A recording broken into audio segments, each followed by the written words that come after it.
Mon avis sur la Gina, c'est que. Sur la façon de droite et la Gina, qui est... Oui, alors le fait que ça a été refait cet hiver, bah, écoute, je crois que maintenant ça y est, hein, la technique est au point, hein, et puis dans le massif du Mont Blanc, apparemment, même les grandes faces, c'est presque des courses d'entraînement. Enfin là, tel que ça a été cette année, avec les bonnes conditions, la Gina est devenue une course d'entraînement. À mon avis, c'est l'ensemble du massif, hein, qui est devenu un massif d'entraînement. Il n'y a plus réellement d'avenir dans le massif du Mont Blanc, même si Gabarou semble dire que bon, en cherchant bien.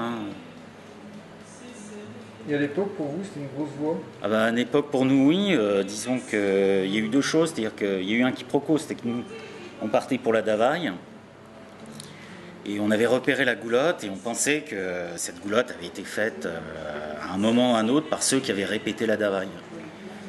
Et dans la goulotte, on s'est retrouvé face à des difficultés qui pour nous étaient quand même assez inédites. Moi, auparavant, j'avais pas fait grand-chose. J'avais fait quoi? J'avais fait justement le linceul ou le super couloir. Et c'est vrai que, en particulier dans la première longueur, j'ai trouvé ça particulièrement sérieux. Ça a été, bon là c'est ce que je dis dans le texte, hein, ça a été une improvisation, les cordées, la manière, et ça s'est terminé tout à fait bêtement, donc uniquement parce que bon c'était pressé. Il y a eu une embrouille, là aussi je le décris, hein, donc du coup bien dommage puisque la voie était très belle, mais par ailleurs ça a été un beau gâchis quoi, pour la descente.